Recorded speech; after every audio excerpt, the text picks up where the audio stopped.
"You're in my bed." The words hit Genevieve Hartley like a slap, sharper than the cold that still lived inside her bones. Dawn light seeped through the cabin's small window panes, turning the air a pale, bruised blue. She lay frozen beneath a mountain of furs, her breath shallow, her heart pounding so hard she thought it might shake the mattress apart. Rourke Donovan sat upright against the headboard, bare-shouldered, hair dark and tangled from sleep, eyes a hard winter blue that didn't blink. He looked carved out of the same mountains that had been trying to kill her for 3 days straight. Genevieve's mouth opened, but no sound came at first. Shame flooded her so fast it almost stole her breath. "I'm sorry," she managed, voice cracking. "I'm so sorry. I didn't mean—" "You climbed into my bed." His tone stayed steady, not loud, not cruel, but so calm it felt dangerous. "That's a thing people usually mean to do." Her cheeks burned, even as her fingers shook from lingering numbness. She tried to scoot backward, but the edge of the bed was close and her limbs still didn't fully belong to her. "I was freezing," she blurted. "I was going to die." Rourke's gaze flicked over her face. Her hair stuck to her temples, the raw redness around her nose, the way her hands clutched the fur like a drowning woman grabbing driftwood. His eyes narrowed slightly, not with disgust, but with calculation, as if he were measuring truth. Genevieve forced herself to sit up, keeping the furs pulled tight around her. She was 27 and 394 pounds, and she'd spent most of her life learning how to shrink in a world that acted like her body was an offense. Right now, she couldn't shrink at all, not in his bed, not under his roof, not with his stare on her. "I work at the Elkhorn Trading Post," she said quickly, words tumbling out. "Bookkeeping. Marcus Webb threw me out. Said he can't afford to feed me. Said customers don't want to see a fat woman when they come in. He made me sleep in the storage shed behind the post." Rourke's face didn't change, but something in his eyes cooled further. "There's a blizzard," Genevieve went on, voice breaking. "I ran out of wood. My fingers went numb, my feet too. I could barely think.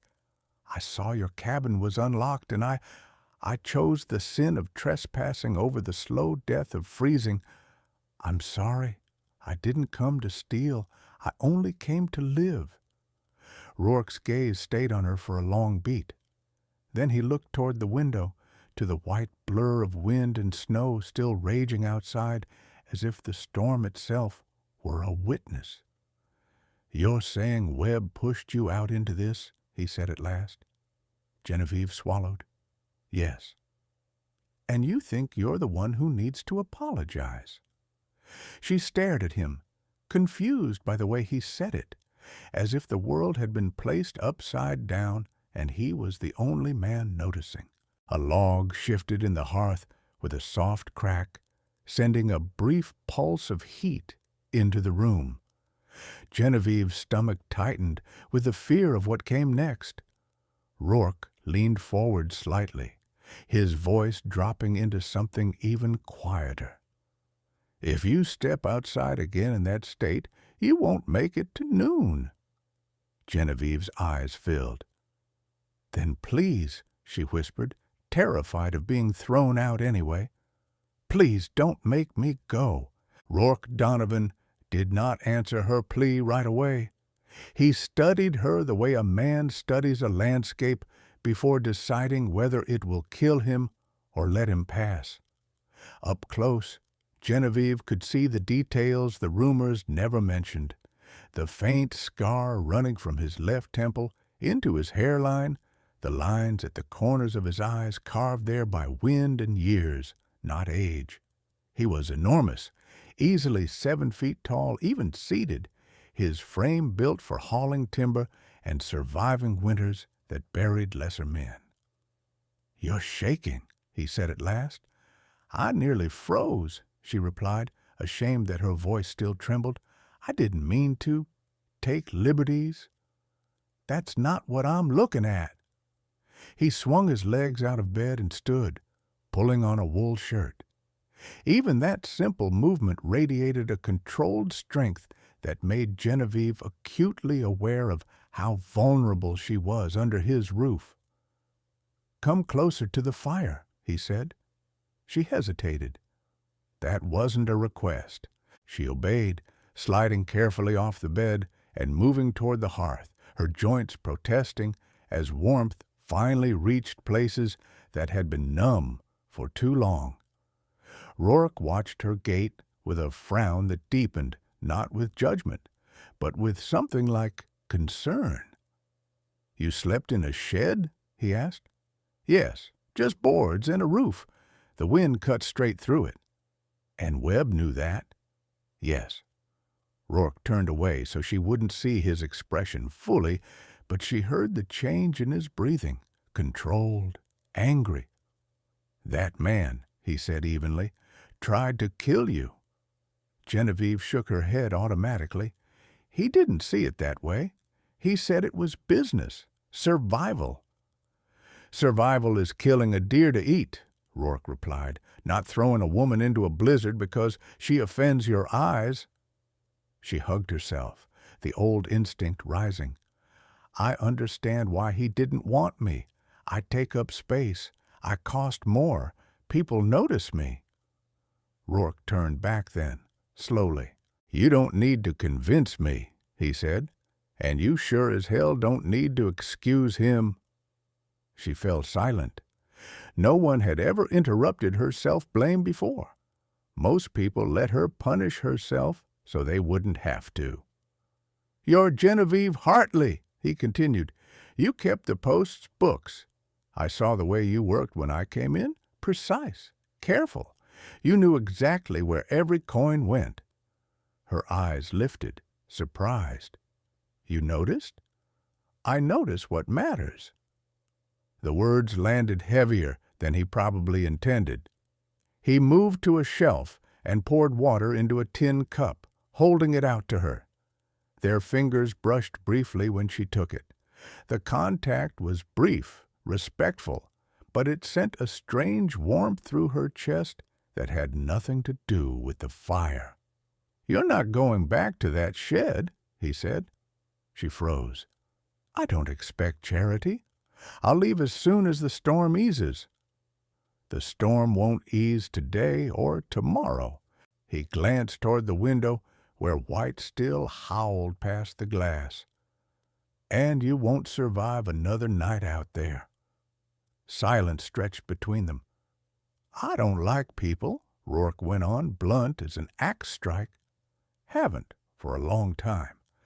I come down here for supplies, then I go back to the mountains where things make sense. Snow doesn't lie. Hunger doesn't pretend." Genevieve listened, afraid to speak. "But even I know this," he said. "Letting someone die when you can prevent it is wrong." Her throat tightened. "So what happens now?" "You stay," he replied simply, "until the blizzard breaks." "In your cabin?" "Yes." "In your bed?" The question slipped out before she could stop it. His mouth twitched once, almost a smile. Almost. "The bed is big enough," he said, "and I'm not an animal. We'll keep our distance. You'll have the warmth you need, and I'll have a clear conscience." She nodded, tears threatening again, but different this time. Not humiliation. Relief. "Thank you," she whispered. "Eat first," he said, already turning toward the stove. "Then we'll talk about what Webb owes you." Genevieve stared at his broad back as he moved with practiced ease, tending the pot on the fire as if feeding another human were the most natural thing in the world. For the first time since the shed door had closed behind her, she allowed herself to believe she might live. And for the first time in years, someone else seemed to believe it too, The blizzard did not loosen its grip. If anything, it grew angrier, as if offended that two people dared survive within its reach. Wind slammed against the cabin walls through the day and howled through the night, rattling shutters and burying the world outside in white. The trading post vanished entirely, swallowed by snowdrifts that rose like frozen waves. Inside the cabin, time slowed and bent in unfamiliar ways. Rourke set rules the first morning, delivered without ceremony. You take the bed at night. I'll take the chair by the fire until you're steady again. When your hand stops shaking, we'll reassess. Genevieve opened her mouth to protest and then closed it. She had learned the hard way that refusing help often cost more pride than accepting it. The cabin itself felt alive, shaped by long use and quiet care. Thick log walls held the heat. Iron hooks lined the beams, hung with tools polished smooth by years of hands. A wide table bore knife marks and stains from meals that had sustained one man through endless winters. The air smelled of wood smoke, dried herbs, and something faintly metallic from the weapons mounted along one wall. Rourke cooked without fuss. Stews thick with meat and root vegetables, bread baked dense and filling. He set her bowl down first every time, then sat across from her, watching without staring. "You eat," he said once when she hesitated. "Your body's been burning itself to stay alive." "I don't want to take more than I need." "You don't get to decide that while recovering from hypothermia." She ate.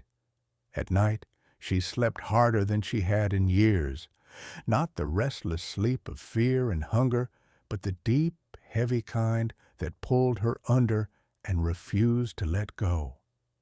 She woke sore, stiff, and still cold at the edges, but alive, undeniably alive. During the days, they kept to opposite ends of the cabin at first. Rourke sharpened blades, repaired harness straps, checked stores. Genevieve sorted ledgers from her satchel, more out of habit than necessity, running numbers in her head to quiet the thoughts that threatened to spiral. Gradually, the distance softened. Rourke showed her how to bank the fire so it would last longer through the night, how to wrap her hands in oiled cloth before handling snow-packed wood. When he noticed her breathing hitch, climbing the small ladder to the loft storage, he built a wider step without comment. "You didn't have to do that," she said, watching him hammer the last nail. "I know." On the third night, the cold pressed harder than before. The chair was no match for the creeping chill, and Rourke's jaw tightened as he woke to find Genevieve shivering again despite the blankets. "Move over," he said quietly. She froze. "I don't want to make you uncomfortable." "You're not." He paused, then added, "Freezing to death would make me uncomfortable." They lay on opposite sides of the massive bed, a careful space between them, yet even without touching, the heat of another human changed everything. Her shivering eased, her breathing steadied. She woke once in the night, disoriented, and realized she had drifted closer in her sleep. Her arm rested near his chest, not touching, but close enough to feel the warmth through layers of wool and fur. Rourke did not move away. The days filled with conversation, cautious at first, then easier. Genevieve spoke of St. Louis, of learning numbers from her father before cholera took him, of a world that taught her early that fat women were expected to apologize for existing. Rourke listened without interruption. "My wife and son died in a fever camp," he told her one evening, eyes on the fire. 12 years ago, I buried them both before the ground froze. After that, towns felt loud. too many reminders of what I lost." "I'm sorry," Genevieve said. "That kind of loss doesn't leave." "No," he agreed, "but it can change shape." On the fourth day she caught herself laughing. The sound surprised them both. It came out rough at first, then softer, real. Rourke looked at her as if memorizing the moment. "You should laugh more," he said. "I'd forgotten how." That night, the space between them vanished entirely. Not rushed, not desperate, simply inevitable. When he reached for her, it was slow, his touch asking rather than claiming.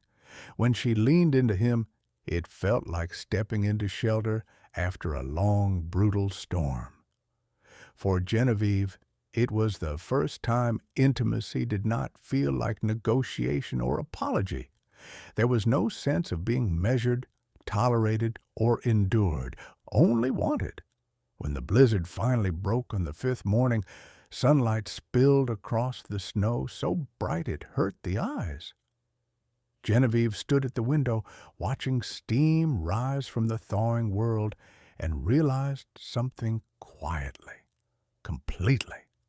She was no longer afraid of what came next. Rourke joined her, close but not pressing.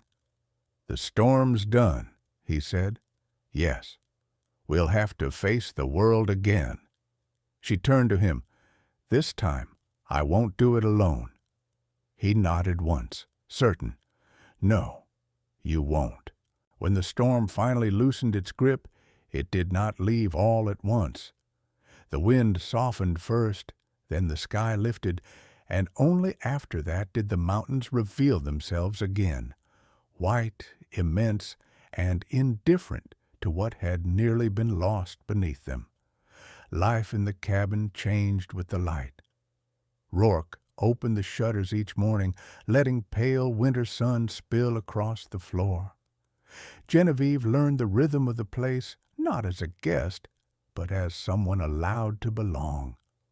The cabin was no longer a refuge taken by necessity. It became a shared space shaped by quiet cooperation. They fell into routines without naming them. Rourke rose before dawn to check traps and paths. Genevieve stayed by the fire, coaxing it back to life, warming water, preparing breakfast from what he brought back. She learned where he kept everything, not because he explained, but because he trusted her to find out. That trust settled in her chest like a steady warmth. The cabin revealed its details slowly. A wide wooden table scarred by decades of use, shelves lined with jars labeled in Rourke's firm hand, a narrow bench by the door where snow-soaked boots were left to steam. The bed, large, solid, built to endure, stood in the corner beneath a beam darkened by years of smoke. Outside, the cold remained unforgiving. Inside, warmth became intentional. Rourke never made a show of his kindness. He simply did things. He always let her eat first, sliding the bowl across the table without comment. When he noticed her struggling to split kindling, he adjusted the axe handle to better fit her grip. When a rung on the ladder creaked beneath her weight, he reinforced it that same afternoon, saying only, "Didn't like the sound it made." Genevieve found herself doing the same. She organized the pantry so nothing went to waste. She stitched torn seams in his shirts by the firelight, careful and precise. She taught him small efficiencies, how to track supplies, how to calculate future shortages before they happened. "You think 3 seasons ahead," he observed one night, watching her work through figures on a scrap of paper. "I've had to," she replied. "People like me don't get room for mistakes." "You do here." The words caught her off guard. She had learned to accept shelter, even kindness, but permission was something else entirely. At night, they shared the bed without pretense. There was no talk of lines or sides anymore. Their closeness felt natural, unforced. Sometimes they spoke quietly until sleep took them. Sometimes they said nothing at all. Rourke's presence was steady, anchoring. For Genevieve, sleep no longer came with fear of being discovered or cast out. She began to change in ways she did not immediately recognize. Her shoulders loosened. Her voice grew stronger. She stopped apologizing when she moved through space. When she laughed now, it came freely, not quickly stifled. The cabin held her without judgment, and so did the man who lived there. One afternoon, Genevieve stood at the table kneading dough, sleeves rolled up, cheeks flushed from the fire. Rourke watched her for a long moment before speaking. "You know," he said, "you move like someone who stopped bracing for impact."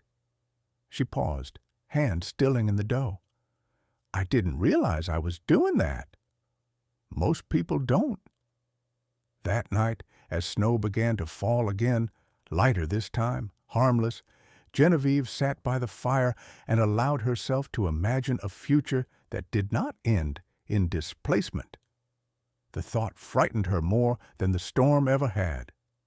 "Rourke," she said quietly, "what happens when the trading post opens again?" He did not answer immediately. "What do you want to happen?" he asked instead. She stared into the fire. "I don't want to go back to being tolerated. I don't want to beg for work that should have been mine all along. I don't want to feel like my existence needs justification." He shifted closer. "Then don't."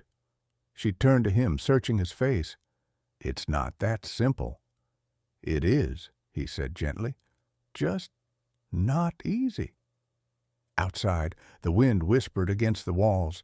Inside, the cabin stood firm, holding two people who had begun to trust the idea of staying. For Genevieve, the greatest change was this. She no longer felt like she was hiding from the world. She felt like she was choosing something instead. The trading post reopened 3 days after the storm broke. Smoke rose again from its chimney, thin and gray against the white valley, like a signal Genevieve had been dreading. Civilization had returned to claim its space, and with it came memory, obligation, and unfinished wrongs. Rourke noticed the change in her before she spoke. She stood at the window longer than usual that morning, hands folded at her waist, eyes fixed on the distant building that had nearly become her grave. "He'll pretend nothing happened," she said finally. "That's how men like Webb survive, by acting as if cruelty is forgettable." Rourke leaned against the wall, arms crossed. "Not this time." She turned to him. "You don't owe me a fight." "That's where you're wrong," he replied. "I owe myself one." They walked to the trading post together, the snow crunching beneath their boots. Rourke did not rush. His pace was measured, deliberate, as if every step carried intention. Genevieve felt the familiar tightening in her chest as the building grew closer, but this time she did not slow. She matched his stride. Inside, warmth and the smell of coffee greeted them. A few men looked up from the counter, surprise flashing across their faces when they saw Genevieve alive, upright, and not alone. Marcus Webb stood behind the counter, ledger in hand. His expression shifted from annoyance to something like shock. "You," he said, staring at Genevieve. "I thought you'd left." "I did," she answered calmly. "You made sure of that." Rourke stepped forward, his presence filling the room.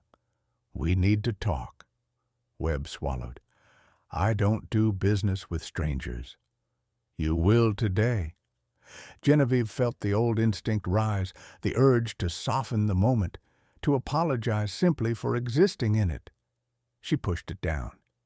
"You owe me 3 months' wages," she said, voice steady, "and you threw me out in a blizzard, knowing I would likely die." Webb scoffed. You chose to leave. Yeah. Rourke placed a heavy hand on the counter. The sound echoed through the room like a warning shot. She didn't choose anything, he said. You made a calculation. You thought a large woman without family wouldn't be missed.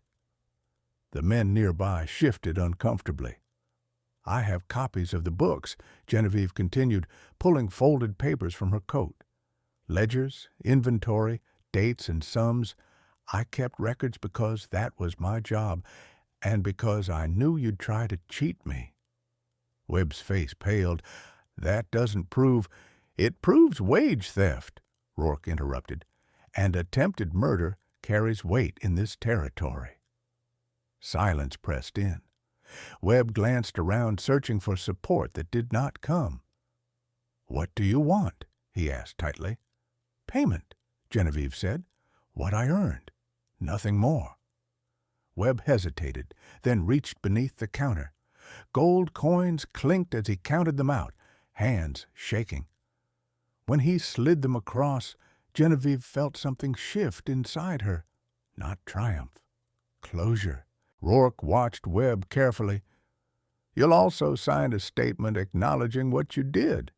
If you ever repeat it to anyone, I'll make sure the marshal hears about it.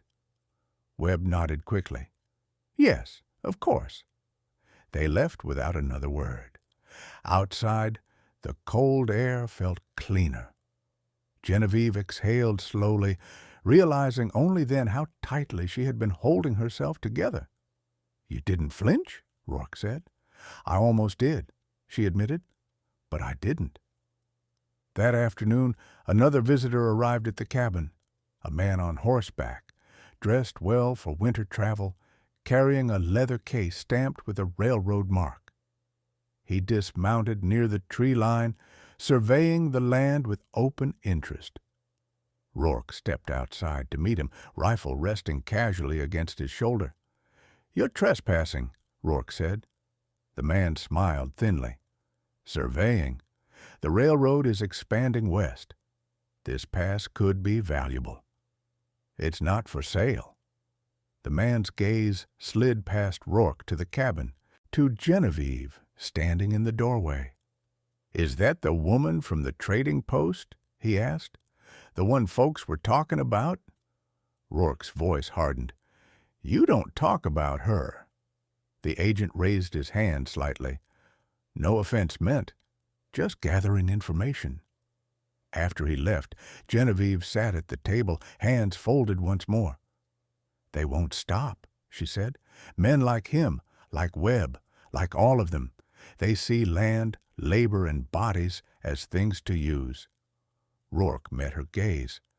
Then we decide what we're willing to defend. She hesitated, then reached into her satchel and removed a small bundle of papers. Deeds. Inheritance documents she had never spoken of. My mother left me land, she said quietly. South of here. I never claimed it because I was afraid someone would take it once they saw me. Rourke nodded slowly. Paper draws wolves. I'm tired of running, she said, but I won't pretend this life won't be challenged. He took her hand. Nothing worth building goes unchallenged. Outside, the wind rose again, not violent this time, but persistent.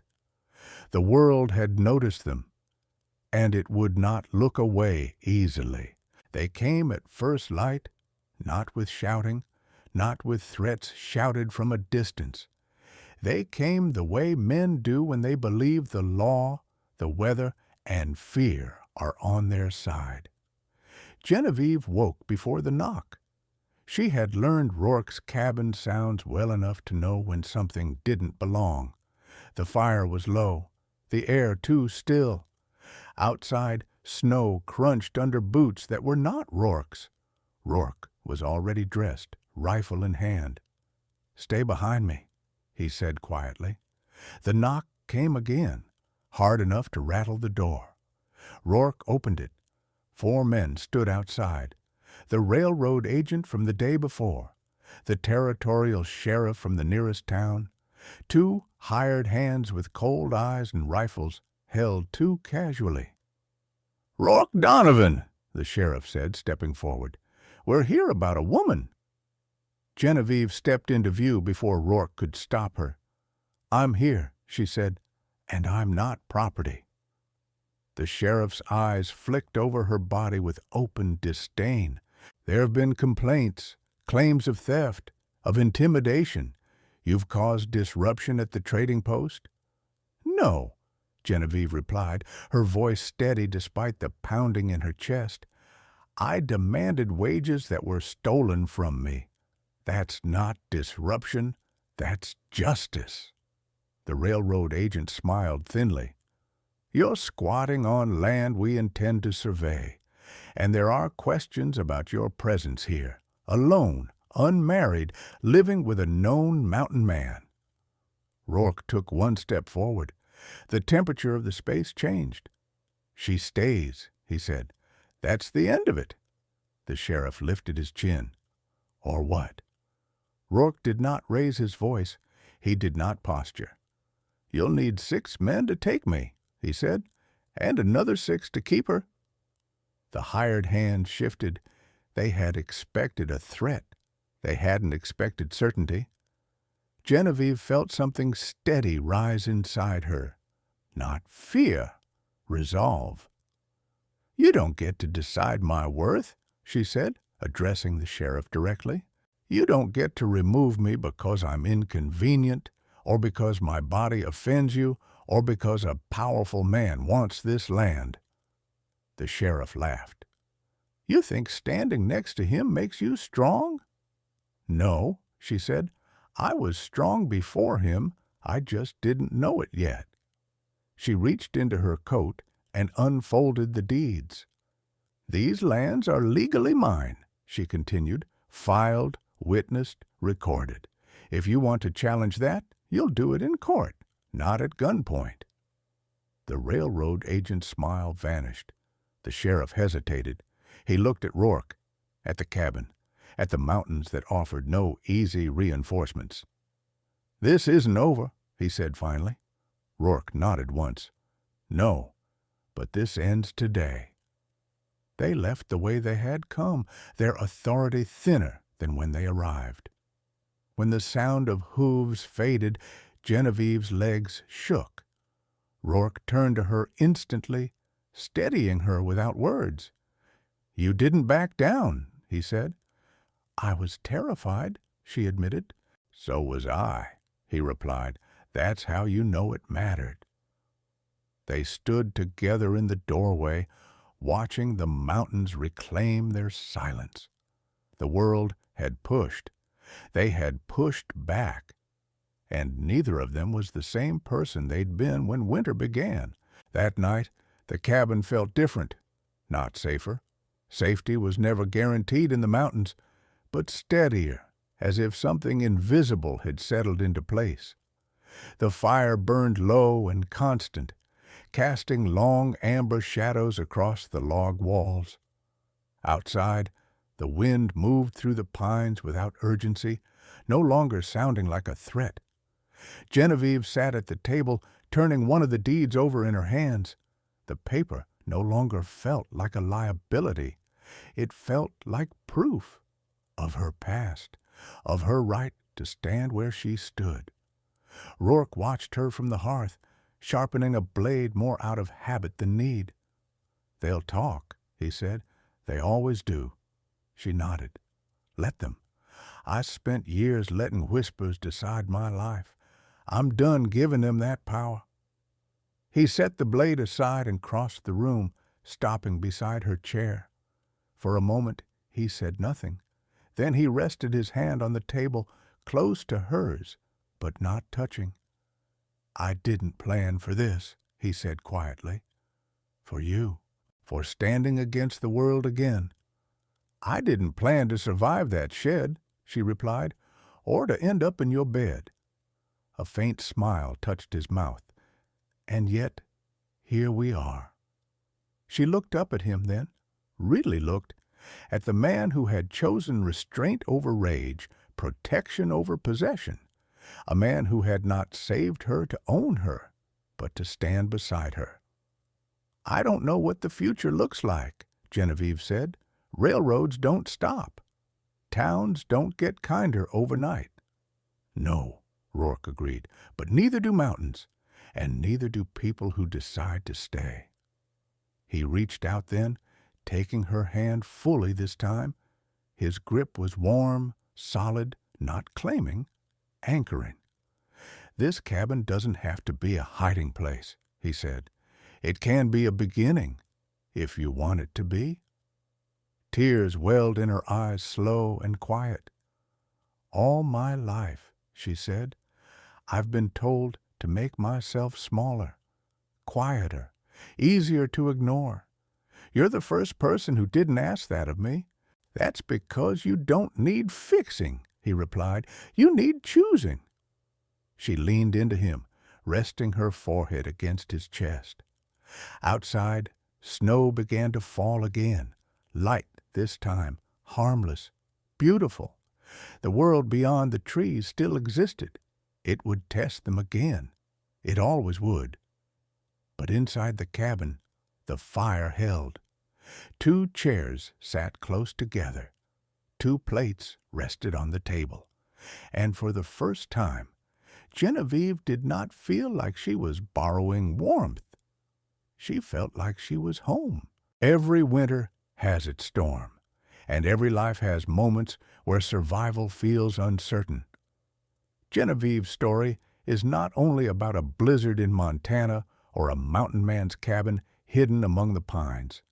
It is about what happens when cruelty is met with courage, and when kindness is chosen instead of fear. Stories like this live because they travel from one listener to another across miles, years, and differences that seem impossible until a shared moment proves otherwise. If this story reached you, then you are part of it now. I would love to know where you are listening from today. What city or country carried these words to you? And if you still believe that even the harshest winters can lead to warmth, that love can grow in the most unlikely places, stay with me. The next story is already waiting, and it may find you exactly when you need it most.